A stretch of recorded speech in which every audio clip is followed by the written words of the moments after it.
இப்பொழுது இதழியல் பாடத்தில் அமைந்துள்ள இதழ்களின் அமைப்பும் உள்ளடக்கமும் என்ற தலைப்பை பற்றி இந்த காணொளியில் நாம் காண்போம்.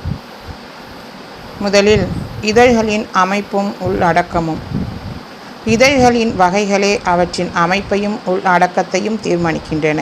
எனவே தமிழ் இதழ்களை நாளிதழ், வெகுசன இதழ், சிற்றிதழ் என மூன்றாக பிரித்து அதன் வழி அந்தந்த இதழ்களின் அமைப்பும் உள்ளடக்கமும் பற்றி அறிவது எளிதாக அமையும். நாளிதழ்களின் அமைப்பு: தினமணி, தினகரன், தினத்தந்தி, தி ஹிண்டு, மாலை மலர், மாலை முரசு முதலியன காலையிலும் மாலையிலும் வரும் நாளிதழாக அமைகின்றன.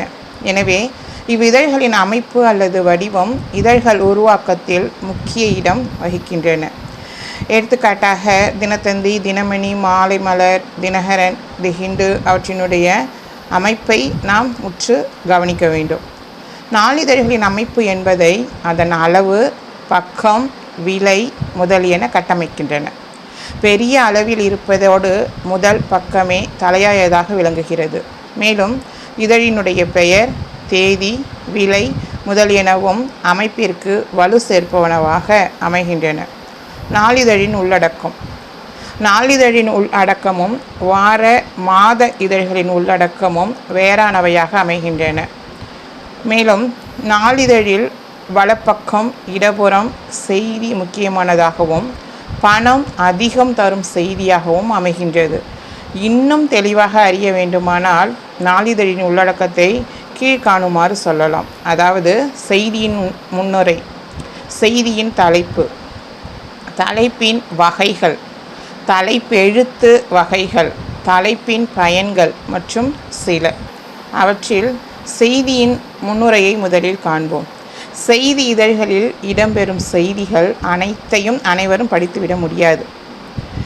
ஏனென்றால் காலம் குறைவு, ஆர்வமின்மை காரணமாக பல செய்திகள் படிக்க இயலாமல் போகலாம். அதனால் செய்தியை சுருக்கமாக தருவதே செய்தியினுடைய முன்னுரையாகும். இந்த செய்தியை தொடக்கத்தை படித்த பின் தேவையானால் செய்தி தொடர்ச்சியினை மக்கள் படித்து கொள்வார்கள். தேவையில்லாத அல்லது தமக்கு ஆர்வமில்லாத செய்தியை விட்டுவிடுவார்கள்.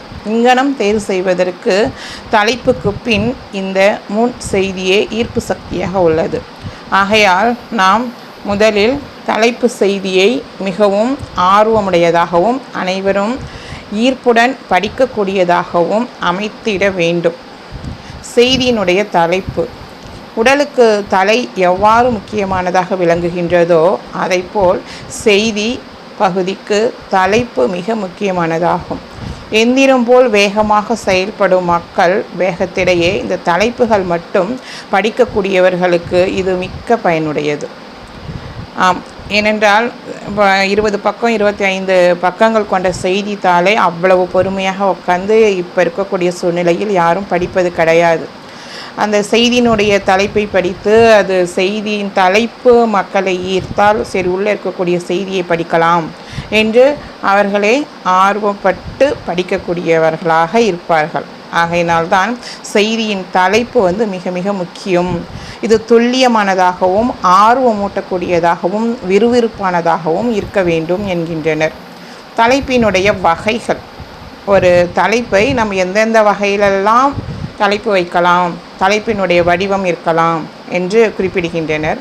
தலைப்புகளை 2 வகையாக பிரிக்கலாம். அவை தலைமை தலைப்பு, செய்தி தலைப்பு அப்படின்னு சொல்லிட்டு.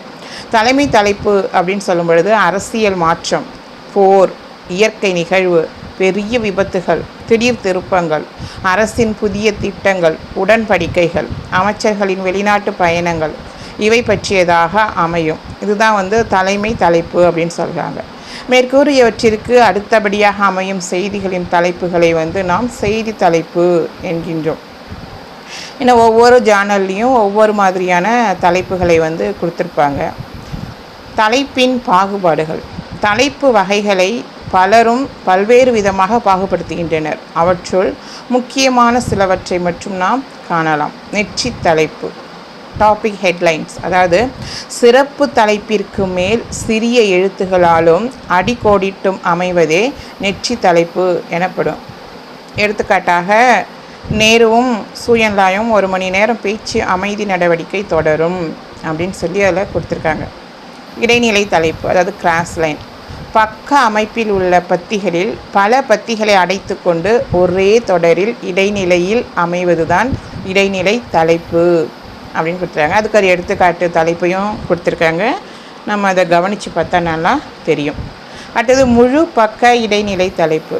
இடப்பக்கத்திலிருந்து வலது பக்கம் வரை 8 பத்திகளையும் அடைத்தாற்போல் தலைப்பிடுவது தான் முழு பக்க இடைநிலை தலைப்பு அப்படின்னு சொல்கிறாங்க. அடுத்தது கூம்பு தலைப்பு. ஒன்றிற்கும் மேற்பட்ட தொடர்கள் வருகின்ற அமைப்புடைய தலைப்பில் புது கவிதை போல தொடரை வெட்டி எகிப்தின் பிரமிடு போல கூம்பு வடிவத்தில் அமைப்பது தான் கூம்பு வடிவ தலைப்பு அப்படின்றாங்க. அடுத்தது கவிழ் கூம்பு தலைப்பு. அதாவது ஒன்றிற்கும் மேற்பட்ட தொடர்கள் வரும் தலைப்பில் பிரமிடு அமைப்பின் தலைக்கீழ் வடிவில் கவிழ் வடிவில் தலைப்பு அமைவது தான் அப்படின்றாங்க.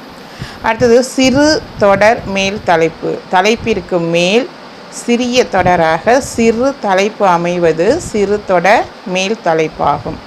நீண்ட தொடர் மேல் தலைப்பு அப்படின்னு சொல்லும் பொழுது சிறப்பு தலைப்பினை விட மேலே இருக்கும் தலைப்பு நீளமானதாகவும் சிறிய அளவு எழுத்துகளாலும் அடியோடிட்டும் அமைவது தான் நீண்ட தொடர் மேல் தலைப்பாகும். அடுத்தது கிளர்ச்சி ஊட்டும் தலைப்பு. அதாவது படிப்பவர்களுக்கு கிளர்ச்சி ஊட்டும் வகையில் எடுப்பான துடிப்பான சொற்களால் அமைவது தான் இந்த தலைப்பு.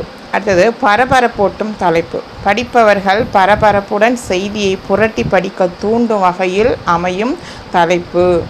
அதுக்கு பெயர் தான் பரபரப்பூட்டும் தலைப்பு. அடுத்தது தீவிர தலைப்பு. அதிரடியாக வரும் தலைப்பாகும். பொதுவாக அரசியல் செய்திகள் இங்கனம் அமையும். மிதவாத தலைப்பு. தீவிர போக்கின்றி மிதவாத நிலையில் அமைவதுதான் மிதவாத தலைப்பு ஆகும். அடுத்து உந்து தலைப்பு. தலைப்பை படித்த அளவிலேயே முழு செய்தியையும் படிக்க தூண்டும் தலைப்பு தான் உந்து தலைப்பு எனப்படும். இது சிறப்பு தலைப்பிற்கு மேல் ஒரு தலைப்பாக அமைந்து அடிக்கோடும் போடப்பட்டிருக்கும். அடுத்து மேற்கோள் குறியுடை தலைப்பு. தலைப்பின் இரு புறங்களிலும் மேற்கோள் குறியிடப்பட்ட தலைப்பு மேற்கோள் குறியீடை தலைப்பு எனப்படும். அடுத்தது வினா தலைப்பு, அதாவது கொஸ்டின் ஹெட்லைன்ஸ். வினா முறையில் அமையும் தலைப்பு இதுவாகும். எடுத்துக்காட்டு இந்த வாரத்தில் தேர்தல் அட்டவணை அப்படின்னு சொல்லிட்டு குறிப்பிட்டிருக்காங்க. எடுத்துக்காட்டாக ஒரு தலைப்பு கொடுத்துருக்காங்க. அதுதான் நேர்வரிசை அடுக்கு தலைப்பு. அதாவது இந்த வகையில் தலைப்பு ஒரே சீரான நேர்வரிசை அடுக்குகளாக அமையும். எடுத்துக்காட்டாக தினமணி இதழுக்கு விருது அப்படின்றாங்க. நேராக அந்த தலைப்பு அமைய பெற்றிருக்கு. அடுத்தது மாறு வரிசை அடுக்கு தலைப்பு. அதாவது தலைப்பு அடுத்து வரும் வரிகள் சற்று உள் அடங்கி இருத்தல் இவ்வகையில் அடங்கும். உடுக்கை தலைப்பு.